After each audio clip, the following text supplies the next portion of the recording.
Vamos a aprovechar eh, esta penúltima transmisión. Mañana haría la última, o sea, me propuse hacer 7 transmisiones. Esta es la sexta, mañana haría la séptima. Y la intención es poder dar el último estirón en cuanto a una interacción. Entonces, puedo pedir unción de los enfermos si tengo embarazo de alto riesgo. Aunque no sea de alto riesgo, una mujer embarazada puede pedir la unción de los enfermos. Dice el padre Gabriel Amort que Harry Potter es del demonio. ¿Qué piensas? No he visto una sola cosa de Harry Potter, ni he leído nada. Sé quién es, ¿verdad? O sea, sé qué es, ¿va? La novela esta o serie, ¿va? Pero nunca he visto nada de Harry Potter, ni he leído nada de Harry Potter, así que no puedo decir nada al respecto. Pero bueno, lo que no es que todo lo que dijera el padre Gabriel Amor estuviera de acuerdo, pero evidentemente la inmensa mayoría de todo lo que dijo, en paz descanse, tenía mucha razón. ¿Puedo tomar agua en el Santísimo y hablar? No sé si estoy entendiendo bien la pregunta, pero si en una capilla del Santísimo se puede tomar agua, yo no veo ningún problema. O sea, es una cuestión, el agua es una cuestión vital, ¿verdad? Ya no se diga si tiene uno alguna cuestión médica, ¿verdad? Otra cosa es de que uno se meta ahí a comer y ese tipo de cuestiones, ¿verdad? O sea, pero el agua no le veo mal. Y en cuanto a hablar, si es una capilla de adoración, evidentemente pues se tiene que guardar silencio, ¿va? Pudiera haber una comunicación a voz muy bajita, pero en cuestiones muy urgentes, ¿va? O muy necesarias. Pero en general hay que respetar a los que están ahí en la capilla, ¿va? Y guardar el silencio. Hay algunas capillas de adoración perpetua que curiosamente le dan un horario, por ejemplo, a X grupo o ministerio de la parroquia, y a esa hora pues entra el grupo y si hacen oración, alguna vez hasta cantan y todo ese tipo de cosas. Miren, ya el hecho de que estén adorando me parece bien, pero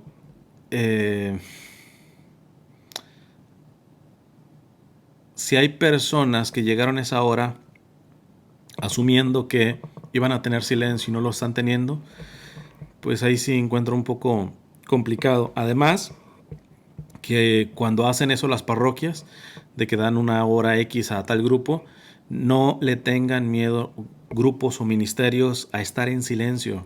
O sea, como pareciera decir, vamos, en la parroquia nos vamos a apuntar como ministerio a ir a la capilla del Santísimo, si tiene una capilla del Santísimo de adoración perpetua, a las 7.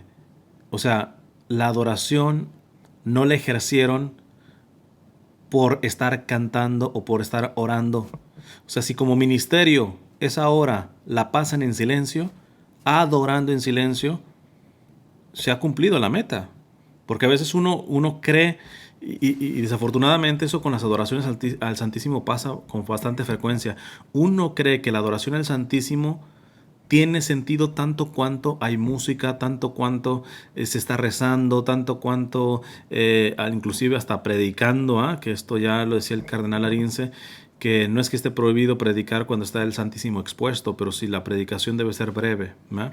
De hecho, yo me recuerdo, yo tengo por ahí una predicación en una capilla de adoración al Santísimo, y lo tuve que consultar y todo eso, con todo, y me dijeron que no había problema y todo esto.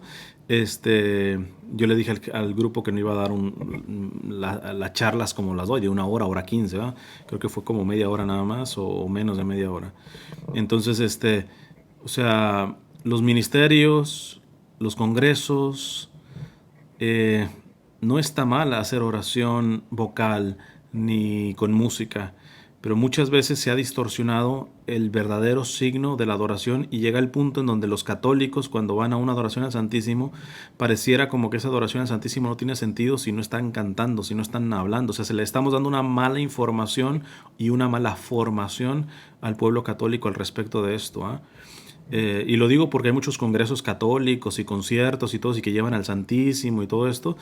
Para empezar, eso sí lo tengo grabado en un video en donde les digo, tengan mucho cuidado de que estén cobrando la Santa Misa y la adoración al Santísimo, porque eso no se puede estar cobrando.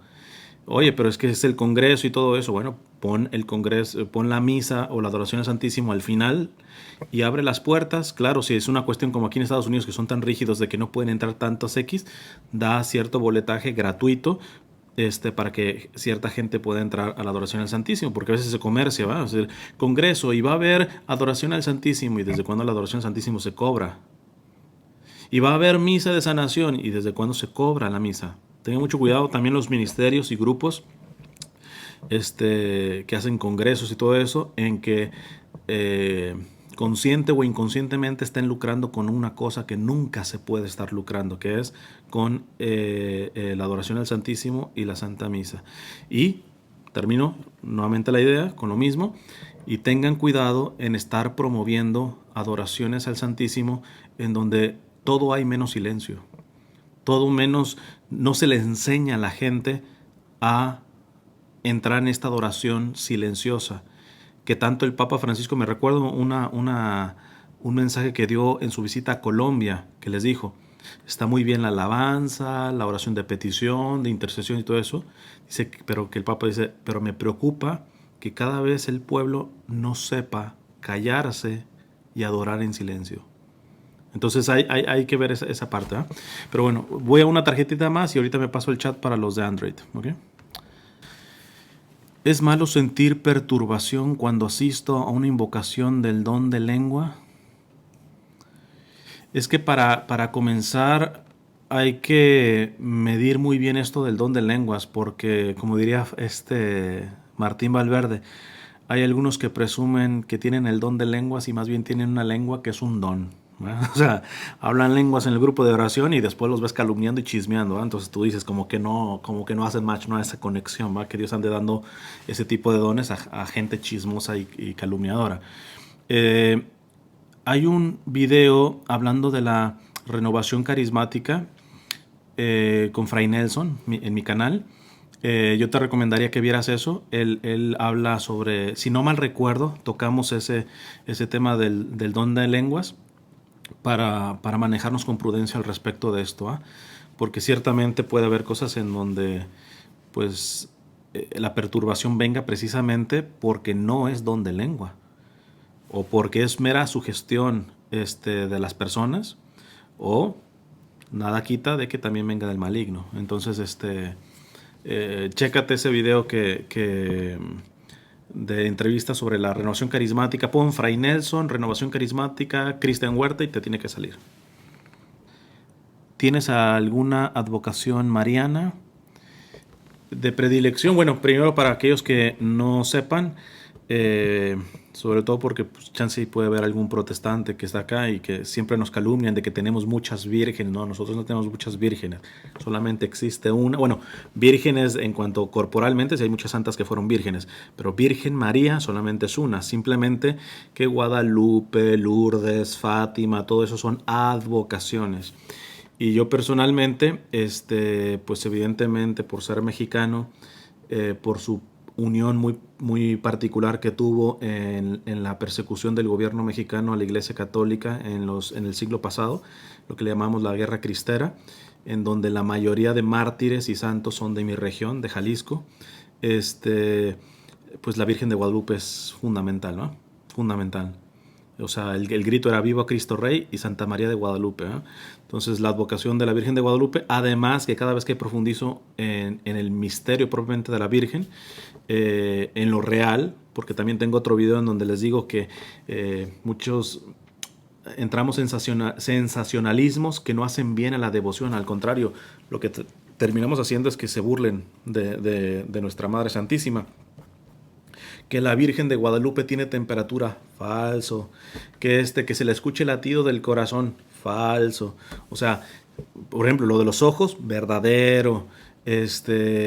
Lo que le pusieron la bomba y no se destruyó, verdadero. Que le cayó ácido y no se destruyó, verdadero. O sea, pero hay muchas cosas que no. ¿Eh?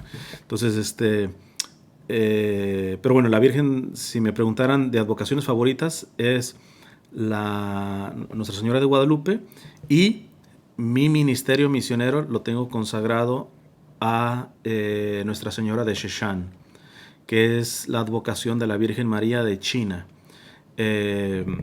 De hecho, pueden buscar, tengo un video, fue un regalo muy, muy precioso que me dio Dios en una misión que hice en Nueva York.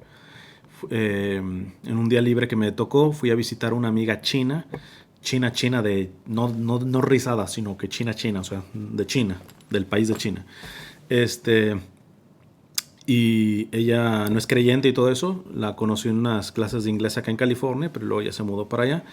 Y y yo, bueno, los que me conocen, soy demasiado picky con la puntualidad. A mí detesto llegar tarde. Yo prefiero estar esperando mucho tiempo a ya ir tarde a las cosas, ¿va?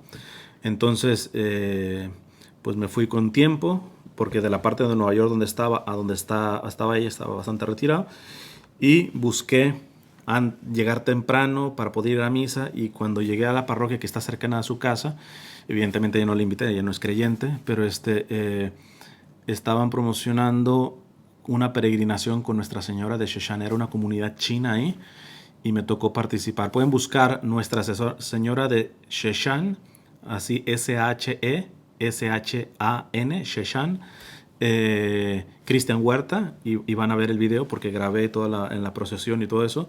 Y es una imagen que personalmente yo siempre he sentido una parte misionera de Asia, simplemente no se ha dado, pero es que hasta la propia imagen dice mucho. O sea, la Virgen, Nuestra Señora de Shushan, está levantando al niño Jesús y está pisando al dragón, que evidentemente es Satanás. Entonces es una imagen bastante bonita, y entonces, en resumidas cuentas, son las dos advocaciones que más me siento apegado de la Santísima Virgen, que es Nuestra Señora de Guadalupe y Nuestra Señora de Sheshan. ¿Por qué la Iglesia no habla abiertamente de los masones y Illuminatis o la nueva orden? Yo te la voy a cambiar, aunque pueda sonar frontal, ¿eh? Más bien, porque tú no estás enterado. Enterado o enterada, no sé si eres mujer o hombre, no alcanzo a ver. Cris Bueno. Ok, eh, porque hay papas que han hablado de esto y en documentos, ¿no? Entonces, pero ya que se saca este tema de los masones, Illuminatis y todo esto, hay que decir también la verdad, que a muchos católicos les interesa esos temas por lo que tiene de morbo. Entonces, porque se pueden saber más teorías de conspiración que textos de la Biblia, que documentos magisteriales. O sea, tengan mucho cuidado en ser católicos que anden atrás como de lo oculto, y que el nuevo orden mundial, claro, hay un orden nuevo que se quiere imponer, pero cuando entramos que esto y que el otro y que Soros y que sé cuánta cosa, entonces ya cuando entramos en ese tipo de clima, yo no lo creo sano. No lo creo sano, porque para empezar, nada más, simplemente por mencionar a Soros, que tiene que ver con el nuevo orden mundial, con un tema que yo trato de primera mano, los migrantes.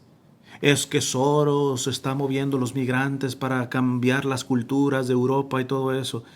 Y de Estados Unidos, ellos son los que, Soros es los que está trayendo a los migrantes de Centroamérica para presionar a los Estados Unidos. A ver, si Soros está haciendo eso se llama tráfico de personas. Porque ni Trump ni nadie le ha hecho un proceso legal a Soros. Es que nada más piénsenla en la cabeza. ¿Será porque comparten su agenda? ¿O será porque no está verdaderamente Soros atrás de esto? ¿O no del todo? ¿O no como se dice? O sea, salen un montón de hipótesis. No, pero nosotros nos tragamos cuando nos metemos en esto de decir y que nuevo orden mundial y que los masones y los Illuminatis y todo eso de una manera así como casi macabra. No sirve. Ojo, repito, no estoy diciendo que no sea. Yo mismo he denunciado, por ejemplo, una de las cosas que yo he dicho es, y lo he sostenido y con fuentes históricas, la historia del protestantismo en Latinoamérica fue una agenda de los británicos y de Estados Unidos.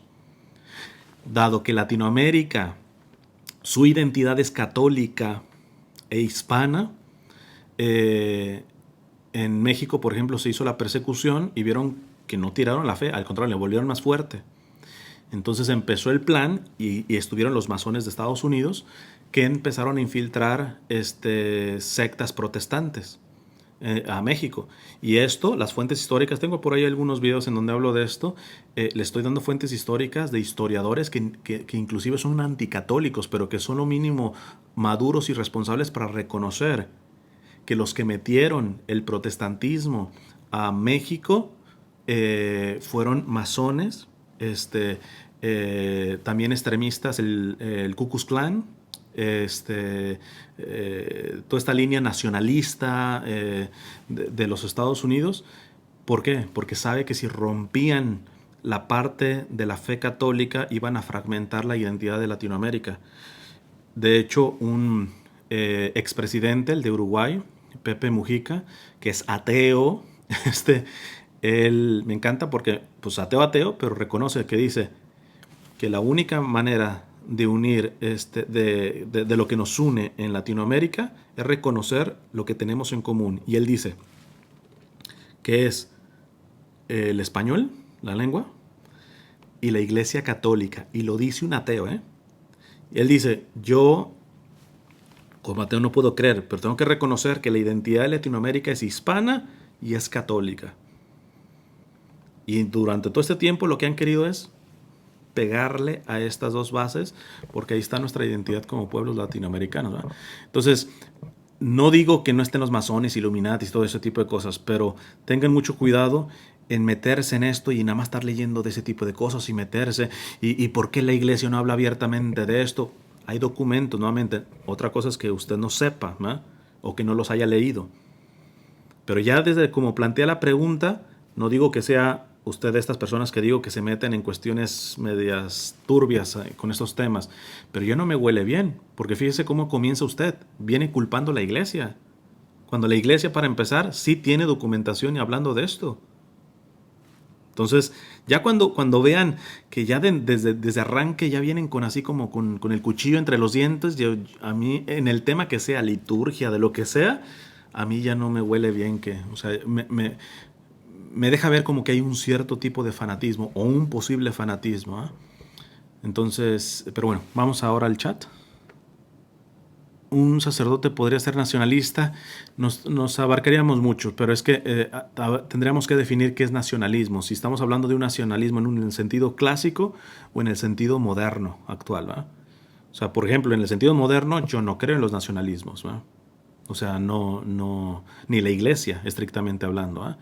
Pero bueno, nos tendremos que meter mucho. O sea, hay cuestiones que, por ejemplo, en las cuestiones de migración, sobre todo la gente más antimigrante, se le pasan varias cosas. A veces esas personas no saben ni la diferencia entre patria, Estado, nación, soberanía,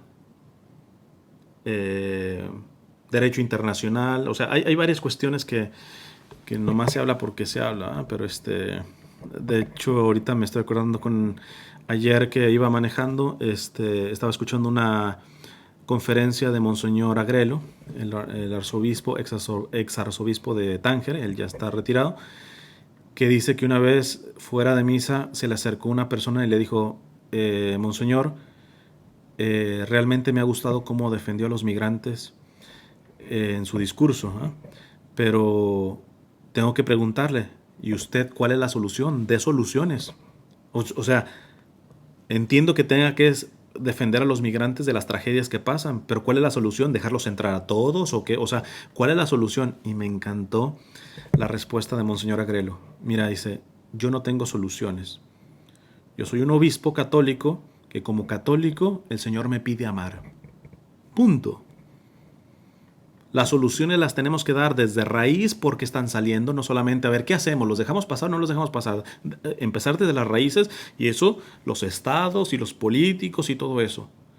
Lo que no nos podemos dar permiso los católicos es de que ante cualquier realidad y sobre todo la realidad de los pobres, no reaccionemos como el Señor nos lo está pidiendo. El Señor nos ha dicho que inclusive tenemos que amar al enemigo. Y que yo vea católicos que ante esta realidad de los pobres, de los inmigrantes, de los refugiados, o sea, solamente piensen como sociológicamente, económicamente, políticamente, pero se les olvide amar. ¿Qué es lo que urge? Amar a esas personas, porque son las más necesitadas. Entonces me encantó porque fue una respuesta pues muy objetiva, muy honesta y que pone el dedo en la llaga a nosotros los católicos. O sea, a mí no me, le dice, a mí no me vengas a decir que yo venga y te diga, mira, la clave para solucionar el problema migratorio es esto y esto y esto. A mí lo que me queda convencido es de que sea la solución que sea, el Señor me pide que ame a cada uno de estos. Y no los estamos amando. Respuestas de verdaderos católicos, ¿eh? A ver, vamos a las tarjetitas. La Virgen, ¿qué mérito tiene en cuanto a que no pecó, si es llena de gracia inmaculada? Sí, pero tiene libertad, ¿verdad? Y en su libertad pudo pecar. Eva, y o sea, el que sea inmaculada no significa que ella era inmune o probable a pecar. No es un títere la Santísima Virgen, porque Adán y Eva tampoco tenían pecado y pecaron, ¿verdad? Y de hecho, el exorcista François Dermin, el padre François Dermin, dice que en este sentido todavía es más meritorio lo de la Santísima Virgen, porque Adán y Eva pecaron en una creación en donde no estaba pecado, o sea, ellos arrancaron. La Santísima Virgen se mantuvo pura en un ambiente en donde ya había pecado y muy grande, lo cual es más meritorio. O sea, la Virgen no es un títere que nació sin pecado original y que sin esfuerzo alguno se mantuvo así. Ella fue verdadera cooperadora de la gracia que recibió especialísima de ser inmaculada, ¿va? Que si ella no hubiera cooperado de esta manera, nada le impedía que pecara, porque no, los seres humanos no somos títeres, ¿va? Dios nos respeta en esta parte, ¿va? O sea, no existe como un destino estrictamente hablando así. ¿Qué pasa si no encuentro dónde confesarme? Estoy en otro país y es muy complicado. Ok, el perdón de los pecados de manera ordinaria es a través del sacramento de la reconciliación, penitencia o llamada confesión. Esa es la forma ordinaria. Pero al decir ordinaria implica que hay una manera extraordinaria. Es decir, por ejemplo, en el caso tuyo, supongamos que no hay ningún sacerdote en donde tú estás, ahí cómo Dios perdona a través de la contrición, es decir, del arrepentimiento. De hecho, cuando tú pecas, por eso yo lo primero que recomiendo es hacer un acto de contrición, porque cuando el arrepentimiento ya inicia la recepción del perdón de Dios. O sea, tú ya estás siendo perdonado en el momento que tú te estás arrepintiendo. Por eso es fundamental el hecho de hacer el acto de contrición. Ahora, nada más que en una sociedad en donde tiene sacerdotes, pues el perdón se termina de forjar, por así decirlo, dentro del sacramento de la reconciliación. Pero en el caso de una persona que no pudiera, que no tiene sacerdotes y todo eso, solamente Dios le va a contar el arrepentimiento como perdón de sus pecados. Entonces, esto es básicamente la regla que el Señor puso. A quien se le dio mucho, se le pedirá mucho. O sea, nadie puede decir, bueno, pues si solamente el arrepentimiento, sí, compadre, pero tienes tus sacerdotes alrededor. O sea, el Señor te va a medir de acuerdo a eso. También eso cuenta mucho en la parte de la muerte, ¿verdad? Que uno tendría que estar pidiendo la gracia de una buena muerte, ¿verdad? De hecho, esa era la parte de la santa muerte, de la verdadera santa muerte, no de la imagen esta de la calavera que es diabólica, todo esto, sino que pedir al Señor, cuando se pedía una santa muerte, significaba que pudiera yo ser auxiliado por un sacerdote espiritualmente cuando me esté muriendo. Porque, y esto va para algunos sacerdotes que increíblemente sé que que algunos no lo saben porque me ha tocado verlo. Un sacerdote, cuando está asistiendo a una persona moribunda, si ya la ve en agonía, puede administrar lo que se llama la absolución papal, que es este poder que nuestro Señor dio a partir de Pedro, pero ejercido a través de un sacerdote, ¿va? Y eso implica indulgencia plenaria. Entonces, puede ser la absolución papal y eso implica ya indulgencia plenaria. Y esto pues evidentemente tiene que ver que vamos a decir lo que se brinca el purgatorio, ¿va?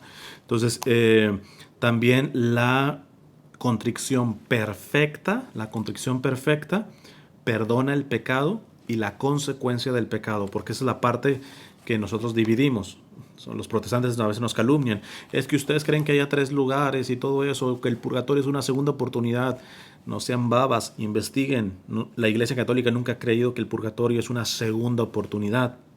Los que están en el purgatorio son los que murieron sin pecado, pero que no repararon la consecuencia del pecado. Quien muere en pecado se condena, punto. Quien muere sin pecado se salva. Ahora, si no reparó la consecuencia de sus pecados, entonces ahí es el purgatorio que precisamente purga, limpia las consecuencias, el pecado no. Entonces, porque ya brincando el charco ya no se te pueden perdonar pecados. Entonces, cuando hay contrición perfecta, no solamente se perdona el pecado, sino la consecuencia. Pero por eso el santo cura de Ars decía que hay que pedir esa gracia de la contrición. Digo, aquí estaría dando un tema así muy largo, ¿eh? Pero estrictamente hablando, cuando nosotros nos vamos a confesar, no nos estamos confesando, que debería ser así, ¿va? Por contrición, sino por atrición. Atrición es porque pues quieres comulgar, porque tienes temor al infierno, porque es tu prima la de los 15 años, ve tú a saber, pero si haces buena la confesión, aunque sea por atrición, vale esa confesión, está bien, pero eso no debería de ser así en nuestras confesiones. Nosotros tenemos que aspirar a lo mejor, que es a la contrición, es decir, al dolor mismo de los pecados. El ejemplo que siempre pongo es, alguien que se confiesa por contrición podría llegar al confesionario y sabiendo que es el Señor, no el sacerdote, sino el Señor, a través del sacerdote quien da el perdón, le tendría que decir: Señor, ¿sabes qué? Con mis pecados me merezco el infierno, pero ni siquiera te pido que me libres del infierno. Me lo merezco y para allá voy. Lo único que yo quiero aquí en el confesionario es pedirte perdón. Me duele haberte ofendido. O sea, es por el dolor del Señor, ya no es porque por ventaja de irme al cielo, para no irme al infierno, para poder comulgar. No, es verdaderamente porque uno experimenta el dolor de haber ofendido al Señor con nuestro pecado. Y el santo cura de Ars, San Juan María Vianney, lo que decía, que es una gracia que quien no la pide, Dios no se la da. Y la tendríamos que estar pidiendo precisamente por si por alguna cosa nos toca morirnos o estar agonizando y que no nos auxilie un sacerdote, saber que la contrición perfecta me perdona el pecado y la consecuencia del pecado. Es decir, que ni siquiera voy al purgatorio, paso directamente al cielo, pero tengo que estar entrenado en la contrición perfecta, que es un regalo que Dios da a quien se lo pide.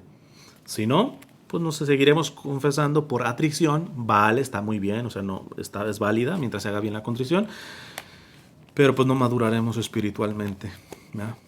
En fin, esto sería para alargarme mucho. Vamos a el chat. ¿Dónde se aprende sobre los primeros cristianos? Escuché que hablaba sobre las riquezas de la iglesia y eran los pobres. Ok, bueno, no sé si estoy entendiendo bien, pero los padres de la iglesia, lo que le llamaban la patrística, tú busca padres de la iglesia y pon, no sé, pobres y te tendrá que salir, ¿va? San Juan Crisóstomo, San Gregorio, Nacianceno, San... Ay, se me está el hermano. San Ireneo, o sea, hay varios padres de la iglesia que son los primeros sucesores de los apóstoles en los primeros siglos. Ellos tienen escritos de sobra que demuestran que la fe católica no es un espiritualismo, decir, mira, mientras rece, mientras sea buenecito, vaya a misa y todo eso. No, si yo desprecio a los más pobres, si no hago opción preferencial, eso de hacer opción preferencial por los pobres no es de hace 5 años, es desde los primeros siglos. Y búsquenle a los padres de la iglesia y verán. Aquellos que me dicen, no, es que tú eres socialista, comunista, teólogo de la liberación, etcétera, que no lo pueden probar, ¿verdad? O sea, evidentemente porque no conocen la doctrina social de la iglesia o porque les estoy pisando un callo, escupen ese tipo de cosas, ¿va? Pero basta ver los escritos de los padres de la iglesia, respecto a los pobres, es, es más, déjenme a ver si les puedo leer un poquito. Permítanme, porque tengo una pequeña base de datos. A veces yo voy leyendo y subrayo alguna cosa y cuando tengo tiempo, eso que subrayo, voy haciendo una base de datos también por temáticas, ¿va? Permítanme nomás para leerles un poquito y vean. Váyanse poniendo casco porque estos, les digo, los padres, o sea, si alguien cree que soy muy fuerte cuando hablo de los migrantes, de los pobres y todo eso, vean esto. Y estos son los que pusieron las bases de nuestra fe, son sucesores de los apóstoles, ¿va? En los primeros siglos.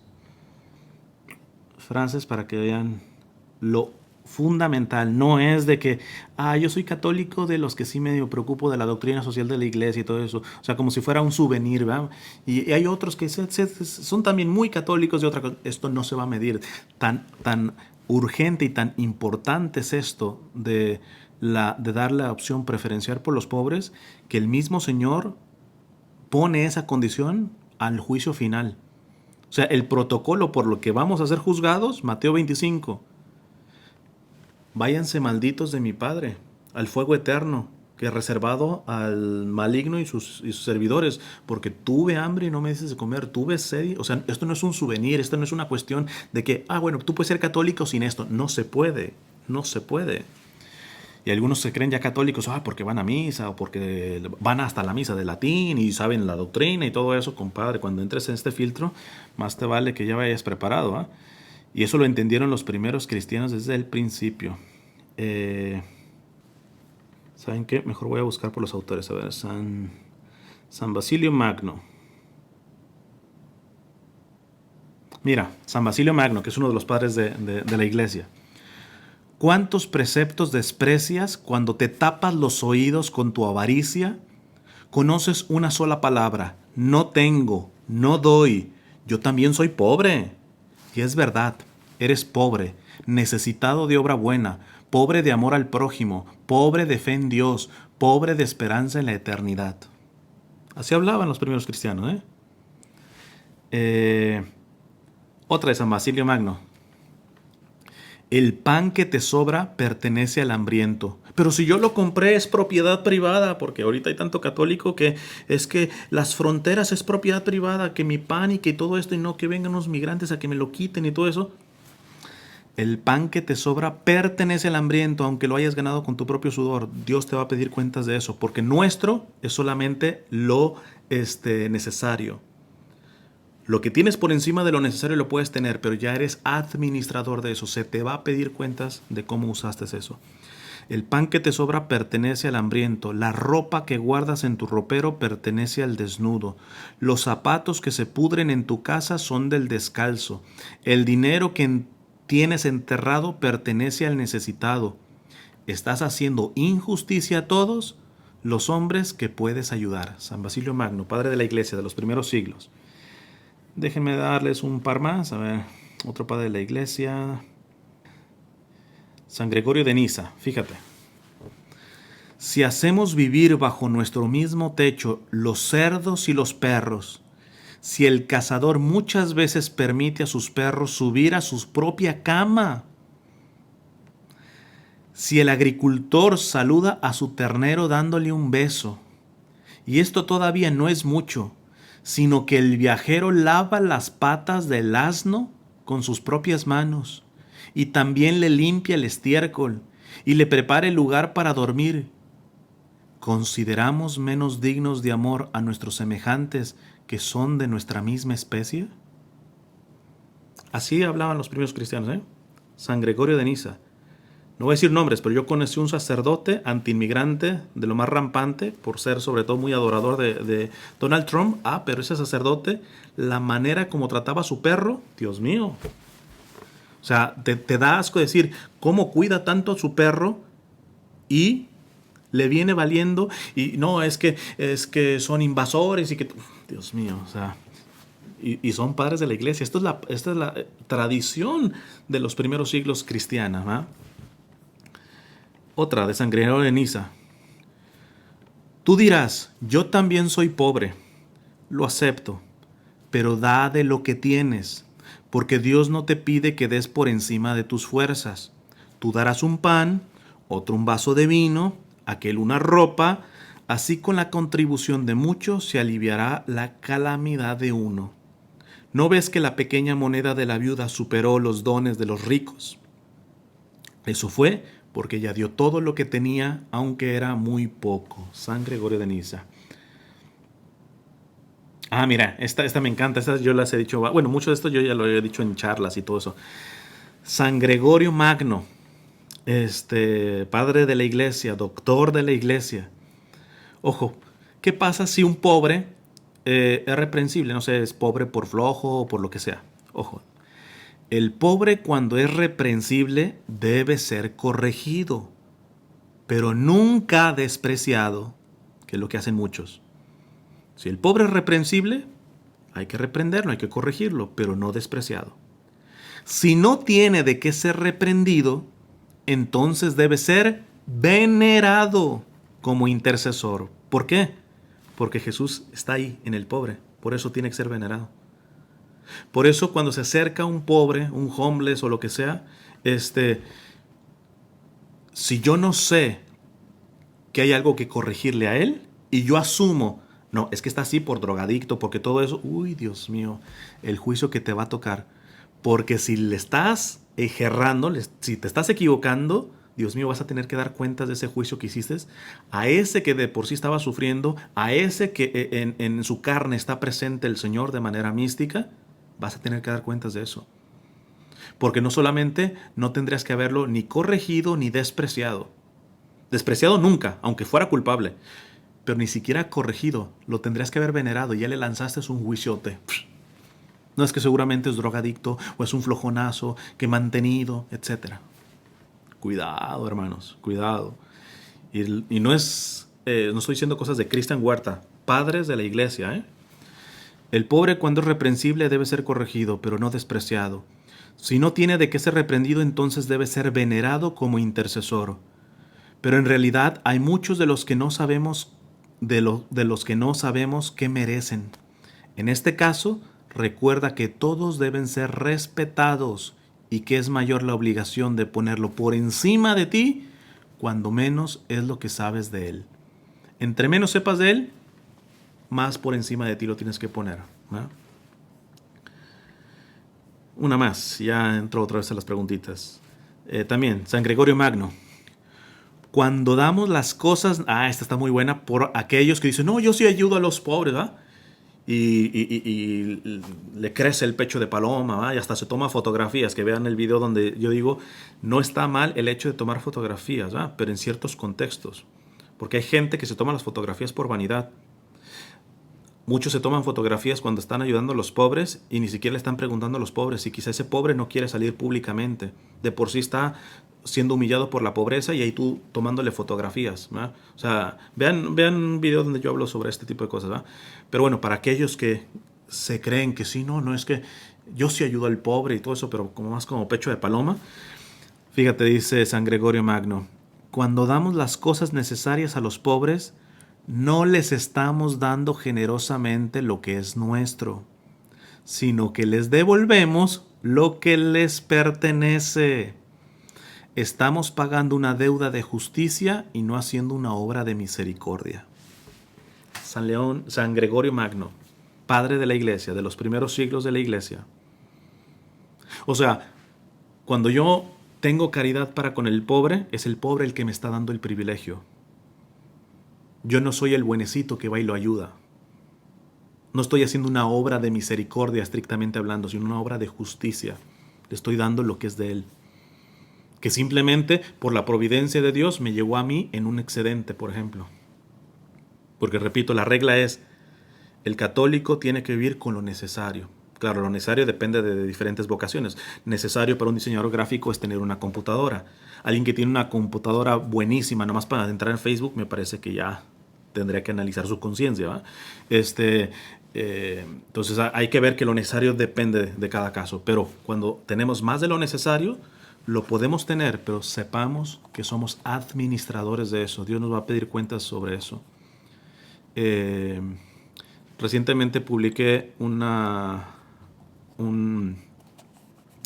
pues una publicación, valga la redundancia, de Mané, que es un futbolista muy bueno, de los mejores del mundo.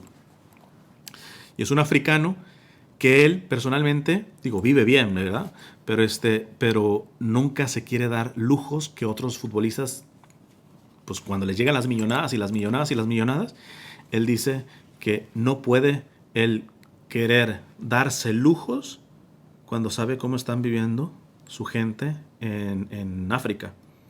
Y ya construyó hospitales, y ya construyó escuelas, y él es una persona sumamente sencilla. Le han sacado fotos hasta a veces hasta lavando baños. Entendió una cosa, que cuando Dios te bendice con prosperidad no es para que aumentes tus lujos, sino para que aumente tu generosidad. Es ahí donde tú podrás ser verdaderamente agradecido con Dios. Cuando tú tienes más de lo necesario, siempre es una providencia de Dios. Porque hay, disculpándome el término, hay imbéciles que terminan creyendo que la prosperidad que tienen es fruto de su trabajo. Y eso es la más grande de las mentiras. Esto es lo que nos han metido los del coaching. Porque, sí, si el que trabaja duro se hace próspero, yo pregunto, ¿de pura casualidad han estado en los campos de sembradío? Difícilmente van a ver una persona que se parte el lomo con tanto trabajo de sol a sol y ganando una miseria y nunca siendo tan próspero como un campesino. O sea, esa cuestión de que el que trabaja duro, se hace próspero. ¿Próspero? Mis polainas, ¿de dónde? No. Si tú tienes prosperidad, Dios la ha permitido, ha sido una bendición de Dios. Y no para que lo retengas y te des lujos, sino precisamente para que das la mano a aquellos que no tienen a veces ni lo necesario, o a aquellos que trabajan el triple contigo y por injusticia social tienen una miseria de salario. No, pero no, mi prosperidad, mi esfuerzo, y ya te sientes propietario de eso. Uy, cuidado cuando tengas que dar cuentas. Creo que la transmisión nunca se me ha oído tanto en una sola pregunta, pero bueno, yo me dejo guiar por el Espíritu Santo. Bueno, espero que sea el Espíritu Santo el que haya hablado ahorita. Me quedan 10 minutitos, así que algunas de las tarjetitas y ahorita me voy al chat. He estado viendo películas de la Segunda Mundial y me he preguntado qué tenunan estos hombres nazis para llegar a tanta maldad. Quizá tenían al mismo diablo dentro. Bueno, el tema de la Segunda Guerra Mundial también da para mucho, pero quiero preguntas ahorita para responder más rapidito porque me queda menos de 10 minutos, ¿verdad? Pero sin lugar a dudas, cualquier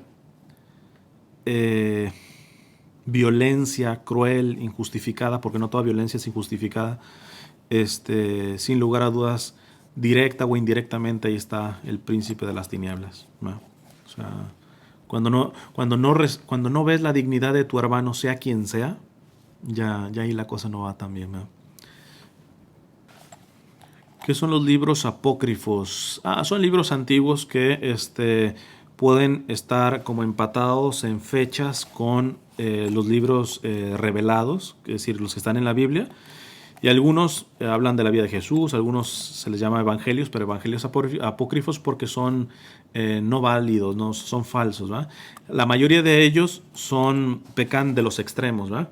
Unos de una espiritualización de Cristo, o sea, no sé, que Jesús de niño agarraba barro, hacía palomitas, soplaba y todo eso, o sea, Jesús no andaba con esas payasadas, honestamente, ¿verdad? Pero si se mete en la mentalidad de algunos primeros cristianos que tenían esta cuestión de ver a Jesús más como Dios que como hombre, pero también están evangelios o documentos apócrifos en donde se menosprecia la divinidad de nuestro Señor. Por eso la iglesia es la iglesia tan sabia, iglesia católica. Ahí no van a encontrar ni iglesia protestante, ni evangélica, ni nada por el estilo. Y esto no es un ataque a ellos. Repito, conozco protestantes y evangélicos serios, pero la verdad es la verdad. Es la iglesia católica que con sus concilios empieza a definir muy bien la doctrina. Y en este sentido, por ejemplo, lo de la unión hipostática, de que nuestro Señor es una persona, que es la segunda persona de la Trinidad, pero que tiene dos naturalezas, verdaderamente Dios y verdaderamente hombre, Entonces, hay otros documentos que confundían en cuestiones de verdades de fe o que simplemente eran muy fantasiosos, ¿va? Yo no digo que haga mal leerlos, pero leerlos desde lo que son.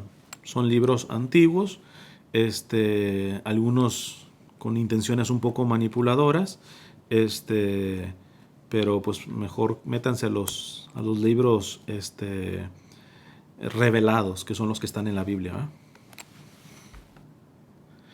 Últimamente hay nuevas congregaciones basadas en revelaciones privadas. ¿Qué piensas de eso? Muy peligroso. Muy, muy peligroso. Y más cuando empiezan a ser desobedientes, ¿verdad?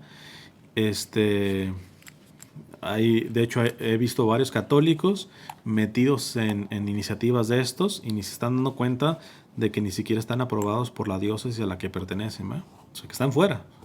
Entonces, y todo esto porque nos encanta, disculpándome la palabra, el circo de revelaciones, profecías y todo ese tipo de cosas. Por eso, qué fácil sería ser católicos primero a secas, ¿verdad? Vámonos a lo seguro, que es la Sagrada Escritura, que es el magisterio de la iglesia, que es la oración, que es los sacramentos, ¿verdad? Vámonos a los padres de la iglesia. A mí me gustaría ver más gente leyendo a San Gregorio Magno, a San Gregorio de Niza, a San Basilio, a los padres de la iglesia, que a Pericos de los Palotes, que supuestamente se le está apareciendo la Virgen. ¿Cómo aceptar que no sucede lo que queremos? Comenzando entendiendo que uno no está aquí en la vida para que suceda lo que queremos. Un católico no puede estar queriendo lo que él quiere. Tiene que querer lo que Dios quiere. Tiene que estar adherido a lo que Dios quiere. Por lo tanto, es ahí donde está la parte del matrimonio espiritual. Se tiene que trabajar no tanto en el hecho, o sea, mi atención no tiene que estar de que no sucede lo que yo quiero. Yo tengo que estar, todo mi interés tiene que estar enfocado en entender qué es lo que Dios quiere. Y una vez entendiendo lo que Dios quiere, unirme con todas mis fuerzas, con todo mi corazón, con todo eso. Porque uno no está aquí para realizarse personalmente su querer.